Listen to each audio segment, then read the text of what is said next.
Hello and welcome back to the Puncher's Chance podcast, and welcome to the preview show where we have a look forward at everything coming up this weekend in boxing and beyond. Of course, this weekend that is Josh Buatsi versus Zach Parker and Brad Ray Lyndon Arthur on a Queensbury card, as well as a Matchroom show over in Florida with Perro and Thompson. All that good stuff, so stick around for that. But beforehand, we're going to be talking about a fight that we saw the first time 5 years too late, and now it's rumoured, as per I think Mike Coppinger, we're going to be seeing it again many, many years too late. It is, of course, Mayweather-Pacquiao. When was the first What fight? do we make 2016? about that? Yeah. What do we think about the fact we're seeing this in big 2025 or probably 2026? Listen, I hope it's for a world title as well. It could be. To be fair, there is a world where Pacquiao nearly beat Barrios and you're fighting Mayweather for a world title, which is unreal. But WBC find a belt. We'll just invent a new belt or so. yeah, they will. But it is mad. But I think this is maybe the issue with Netflix getting involved with boxing. They've realised it's not worth putting on just a normal fight card. It's better to try and put one of these crazy fights together, like Jake Paul, Mike Tyson, or whatever else they can come up with. Just get two people well past their prime and who should have fought in fights about 20 or 30 years ago, and just get them on some mad card that people who have already got Netflix subscriptions anyway will just sit down and watch it, and they'll get mad viewership figures. yeah, I mean, like exactly like you say, it's we've talked a lot about Netflix's involvement in boxing and the positives to it and the good stuff that could come from it. But I do hope that they do start to put on real boxing. And I know they have done some stuff with MVP that does include, and obviously Katie Taylor, Amanda Serrano is about as real as it gets, but they're showing an appetite for exhibition fights, really, whether or not this is sanctioned or not, an exhibition fight. And I will watch it. I'd be lying if I said I didn't watch it, but I don't know if it's really what they should be doing.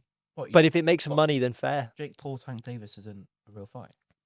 It literally isn't. No, Do you think it's that an exhibition, gets isn't it? sanctioned as a professional fight, though? Is it going to be just an Yes. exhibition? Or? I think it gets sanctioned as a professional fight. I When think was they the will last do it. time Mayweather had one of these sort of exhibitions on his sort of world tour? I don't 'Cause know. I haven't. Is it Deji?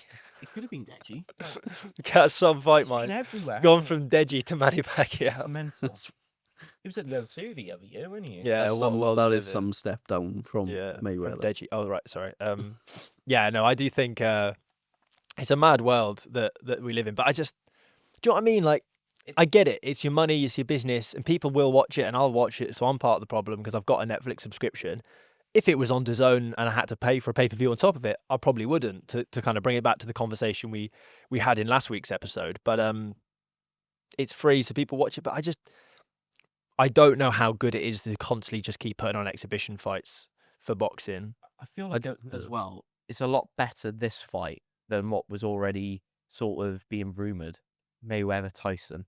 I feel like if that fight happened, it would have been like, oh, come on, guys, let's have a serious conversation here and go, this is not boxing. This is not what fans really want. True. You know, I've got much more of an whereas- appetite for this one. Exactly. Whereas this fight can sort of get people talking and get people interested in it because everyone's going to be looking back at that fight against for Pacquiao against Barrios in the summer and go, Pacquiao still got it. You know, Mayweather has been doing these sort of exhibition fights, obviously probably keeping himself in shape and all. So I'm building it up to be like a massive big fight. This is going to be better than their original fight. Because the first fight wasn't great. Yeah. Well, I think don't it will be a feel- competitive fight because in theory suggests that they are at a similar level of First fight, 26 of detriment. So at 11. I don't mind it, Were you but 11? Yeah. that's horrendous. That's horrifying. Sorry. That makes me ill. It's mad. But I yeah, waited ages for them to fight each other. Yeah. And from what I can remember, it wasn't the greatest of watches, but no. there's still plenty of time for them together. Mayweather, Mike Tyson fight. Mind they can always schedule that afterwards, Tyson. especially if Mayweather sees how much money he's going to make from fighting on Netflix. I'm sure he'd be more than happy to have a couple of exhibitions on there. But I think Netflix as a platform would be really good for women's boxing in terms of the link they've got with MVP, what they've already done with Katie Taylor, Amanda Serrano. I think the platform that they're going to be able to give women's boxing in particular and push female fighters out there to a wider audience is going to be really good and really beneficial for boxing. But then when you've got these exhibitions on the other side, it's got a danger to make boxing just look like a bit of a clown show and a bit stupid, which is not what anyone wants to see. Is it also not a little bit disrespectful, perhaps, to the women boxing, saying this is our platform where we put on exhibition fights and female boxing? I go. And it's like, so if it's not women's boxing, it's an exhibition, when actually women's boxing is just boxing, but with females, and it deserves the same platforms, it deserves the same, and many of the fights are far more entertaining, or certainly equally so. They have superstars in their own right. They shouldn't be platformed alongside clown shows. I've just realised this is the way we're finally gonna get AJ against Fury. Where it's gonna be when they're 2034. both, when they're both like That 60. It's quite early though, isn't it? 2034. I don't know, 9 years. Fury will be getting on a bit. I don't know. We do it when we're 80 odd, probably. Maybe, yeah. I could imagine it in about 30 years' time. We're finally gonna see it. It's an exhibition fight between AJ and Tyson Fury. Unfortunately, on you're Netflix. right. That is probably the best chance we have. Only way we're going to see it. I wouldn't say the only, but certainly the most The likely. likely. Yeah. Unfortunately, Which so. is a shame. I wonder what's the maddest like exhibition fight they could come up with for on Netflix. I don't know. I mean, we've seen some pretty mental ones. I think for like Tyson Fury Mayweather would be up there, as that's a Ed see Kern, Ben Shalom, I want to see. belter. I would watch it. Ben Shalom is up for it as well. They could do a card of just promoters. Mm-hmm. Bob Arum. Oscar De La Hoya. Oh my god. That's a fair matchup. That's a fair matchup. Oscar wouldn't stand a Let's give it chance. Netflix ideas, yeah. Should we Yeah, keep this to ourselves just in case? I think Bob Arum might be a bit young for Netflix. I think they like them as senior citizens, allegedly. So let's give a quick prediction on how we think this fight would end before we move on to some proper boxing. Who do you think wins? Draw. Mayweather Pacquiao. I mean, it's an exhibition. No one actually wins, but if it Mayweather. isn't, then Decision. I think Mayweather beats him again. Yeah. He's just He's just that guy. Still, He's so good. He's probably still amazing now. He Yeah. could probably still beat like some like he is just really good. Yeah. Even though he's a lot older, but him in his prime was just unreal. Yeah, absolute joke. I think one of the most disrespected fighters of all time. It's I just think because he's really because people didn't like Floyd. yeah. They wanted to believe he wasn't as good as he was. Like, yes, he didn't quite get to the 50-0 because that McGregor fight just doesn't really count as your 50-0 fight. But it's like the amount of people he beat and the way in which he was beating people and the kind of switch up from Pretty Boy Floyd to Money Mayweather, where it was just defense. He was so good, like a real kind of cut above. That Mayweather McGregor fight was like the first real instance I think we've seen over the last decade of these sort of crazy matchups, like first. the UFC boxing sort of mix. Yeah, he's like what Joe Weller is to Misfits and influencer boxing, like, or Theo Baker, like them two. Like he's there, They're the he ones to started it, blame for all of this. and then now he's coming back for a big return. Off the back of that, Should we start? let's talk real boxing. Let's talk some real boxing. Josh Buatsi, Zach Parker. Obviously, Josh Buatsi off the back of the loss to Callum Smith in a probably That's fight of the really year good contender. fight. Unbelievable scrap against Zach Parker, which is a really tough test for him. What do you make of that fight? What do you make of the card? All that good stuff. I don't think it's too bad. I think it's a good fight. Zach Parker almost considering now that light heavyweight division, especially domestically in Britain, feels quite stacked. But he doesn't. Consider he's a 23-1 fighter. He's only had the one loss.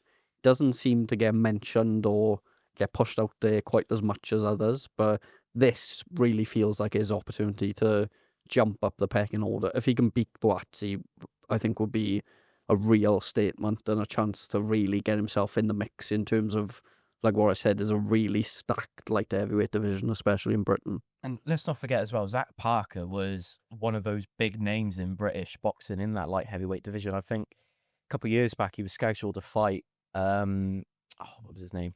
Andrade, I think his name is Demetrius. Yeah, Andrade. Demetrius Andrade. Yeah, In Derby, Derby Football Stadium. He was meant to fight there, and sort of he's had these sort of big opportunities, but they haven't come through. They haven't like come in. And Saturday night, you feel like this is his not a world title fight, but it's a sort of fight where he's finally getting a big opportunity where he can showcase his talent. But coming in this morning to do this, I was watching back Callum Smith, against Joshua Buatsi, and Unbelievable that fight. fight was, you watching it and you couldn't believe what you were watching. And I was thinking to myself, that opened a card.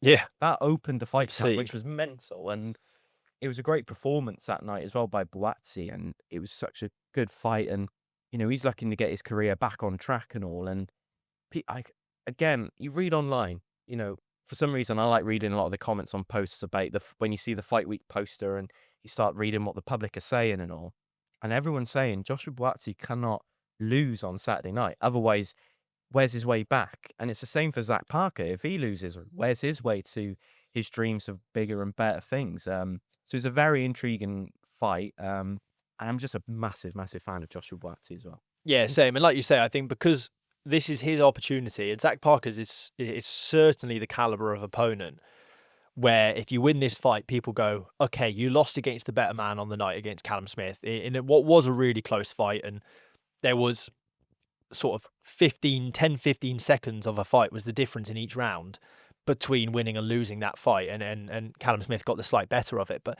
if he beats Zach Parker, then people go, okay, he is a world level fighter that we thought he was a fight ago. Callum Smith just beat him. So I think, and the same with Zach Parker, like he wins this fight and they go, oh, okay, no, Zach Parker isn't a domestic level fighter. He is of that level. They're both early 30s. They're fighting for the WBO International, I think it is. So there'll be some ranking opportunities there for them both. It's his debut as well on Queensberry for Buatsi, so he's going to be looking to impress Frank Warren. So I think on paper that's a really good fight. And then you tie it in as a part of a sort of triad of light heavyweight fights in the form of Brad Ray, Lyndon Arthur, Manchester Derby, brilliant fight in that one. And then you got Liam Cameron, Troy Jones as well, which is a really intriguing one. I'm looking forward to that. Going under the radar a little bit. I completely forgot. I didn't even know it was I didn't know Liam Cameron was fighting until I started doing some prep for this podcast. So yeah, 3 really intriguing fights, 3 fights that have the recipe to be close, to be quite attritional, the kind of British type fights that we like.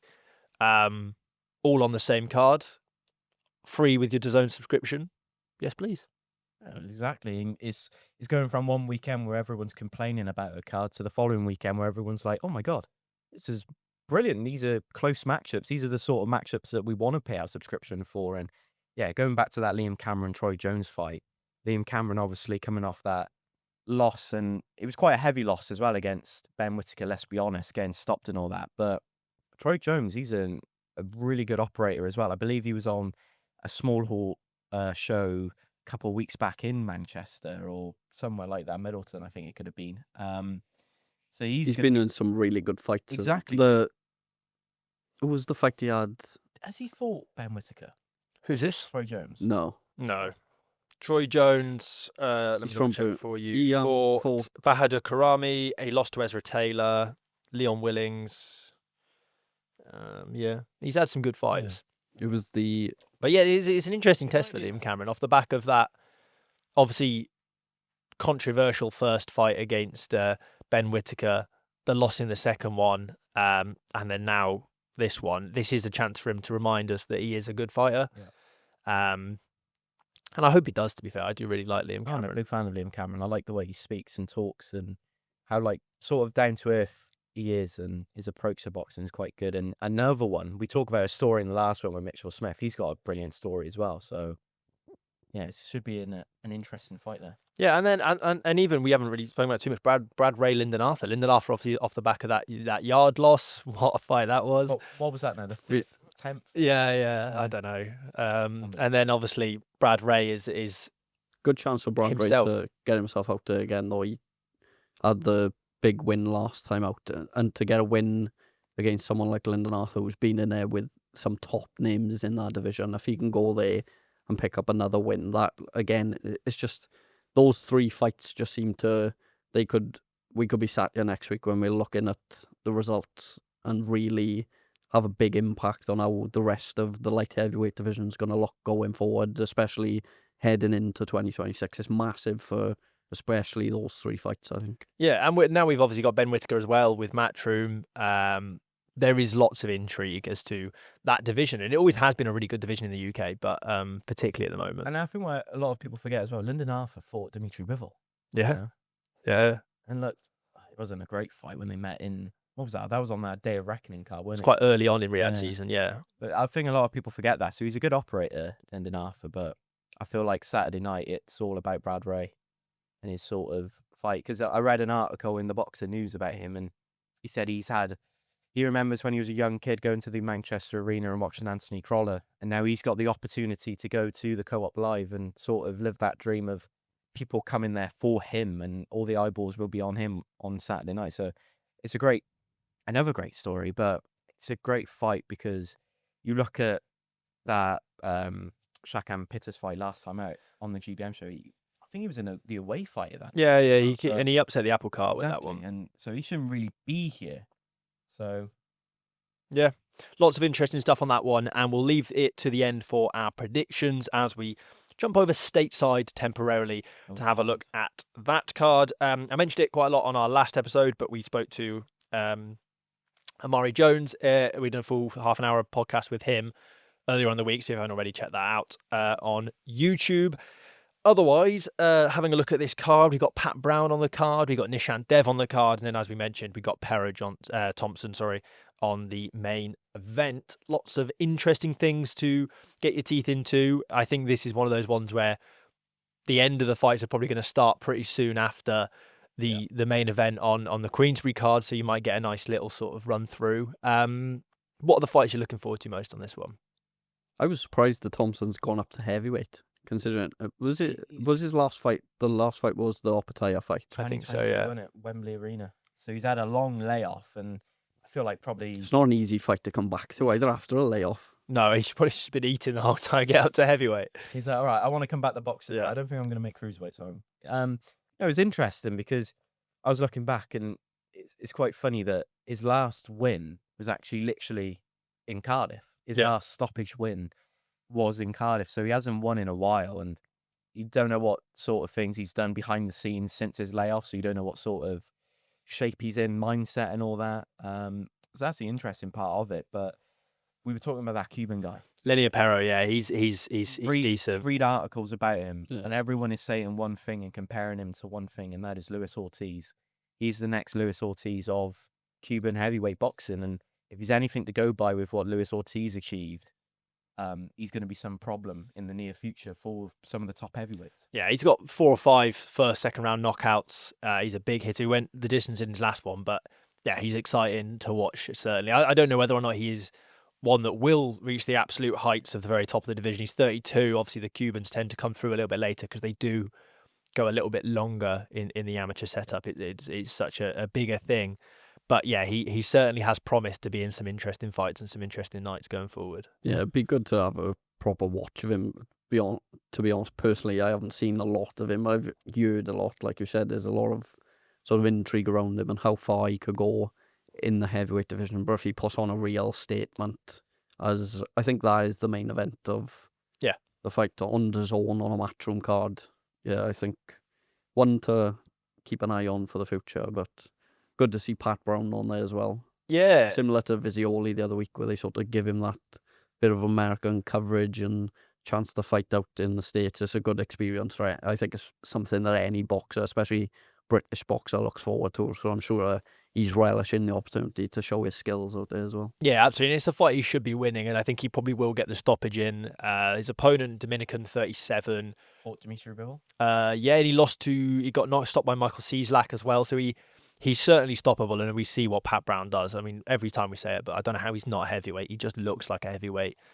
He hits like a heavyweight. So I think that's to be continued. He's Yeah, going to maybe. clean up. Maybe you don't know what the plan is at cruiserweight. yeah, no, I think Potentially go up. no matter how far he gets up at cruiserweight, whatever level he reaches, there will be a continuation at heavyweight later on in the career, I think, absolutely. Hope so as well. Yeah, I think so. It'd be really interesting. And as I mentioned, the pair, Amari Jones, Nishan Dev, both super welterweights, fought each other in the amateurs. Amari Jones came out on the positive side of that one, obviously Olympic bronze medalist. We talked about him quite heavily. If you want to know more, obviously check out the podcast. But as a fight, this one, it's a tough opponent. He's got 3 stoppages out of 3.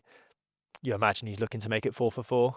Yeah, I'm looking forward to watching him. I need to sit down because I know Matchroom have done like a mini.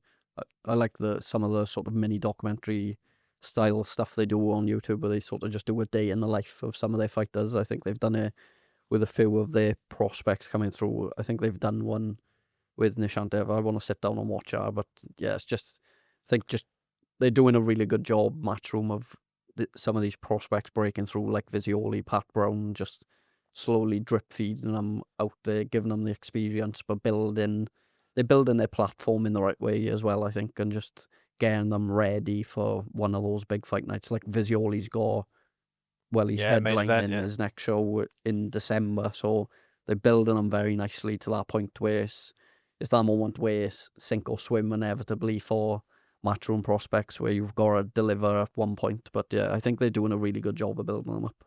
Yeah, and obviously for Amari, it's in his hometown in Orlando, so he'll be buzzing about that and selling the tickets for that one. We'll talk quickly, actually, before we go on to the predictions, about Giorgio Visioli and that card that's just been announced with all the Matchroom prospects. Obviously, Visioli against Joe Howarth, which I think is a final English title eliminator. So they are still sort of creeping Visioli forward, probably a little bit slower than I think he would want. But I think probably quite smartly so, because you don't need to rush him or overly test him too early. But that's really interesting that he's obviously getting that main event as well. Lots of fighters, exciting fighters on the undercard. Tier 18 we spoke about.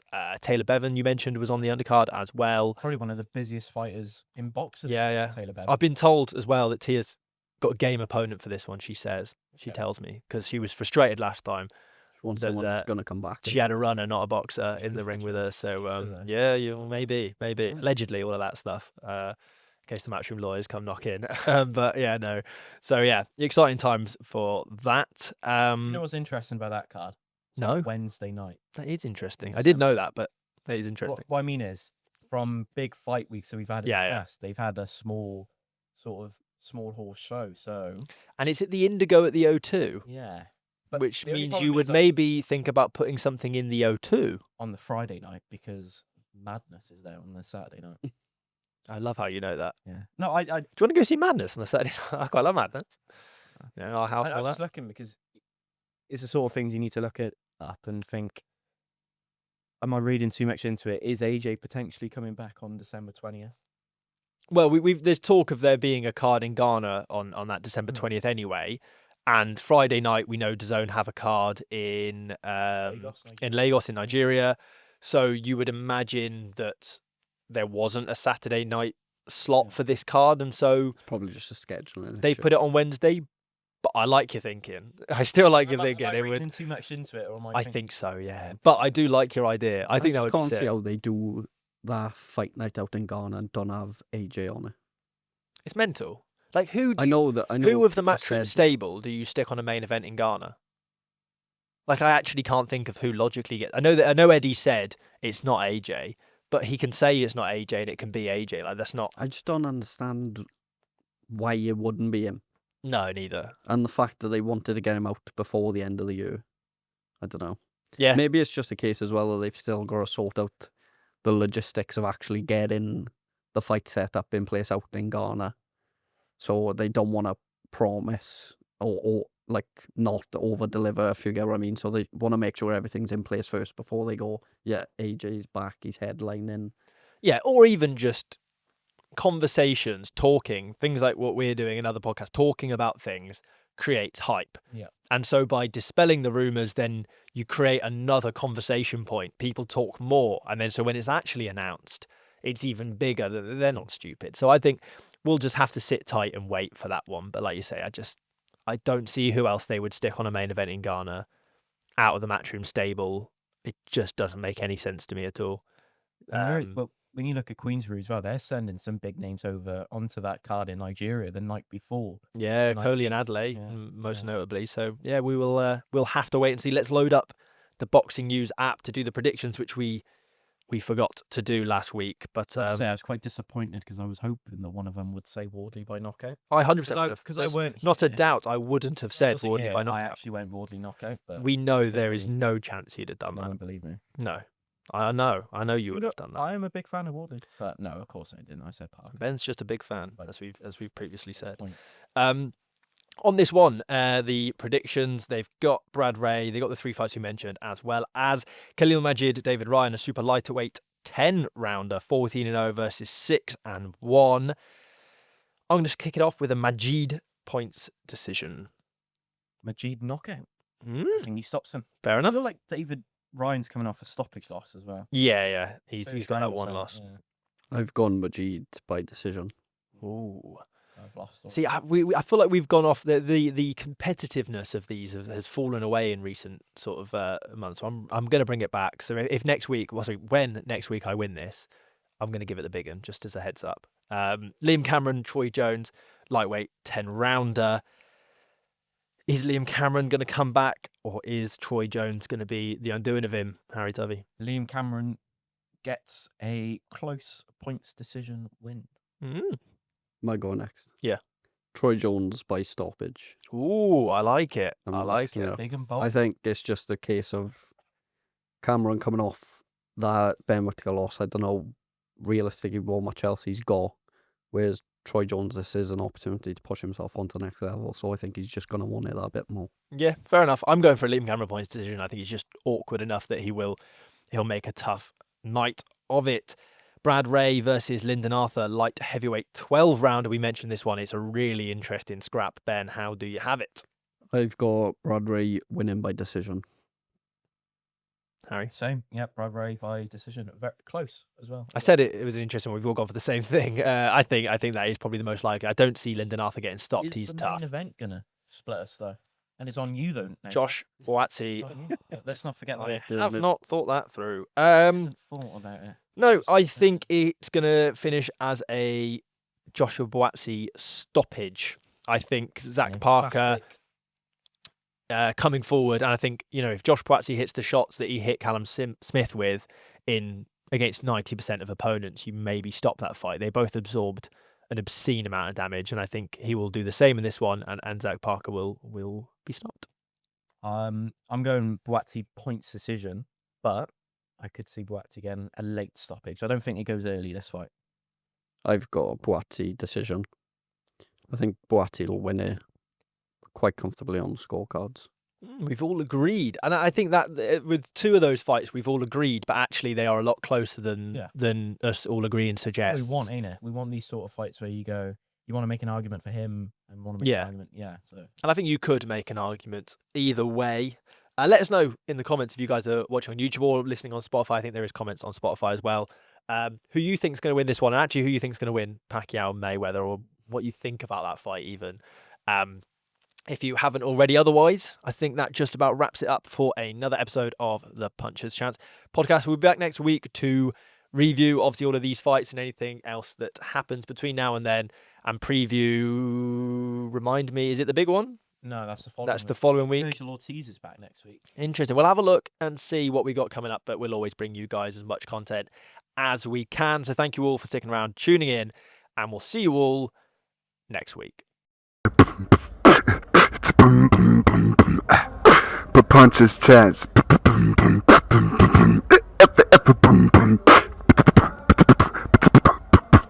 Puncher's Chance podcast.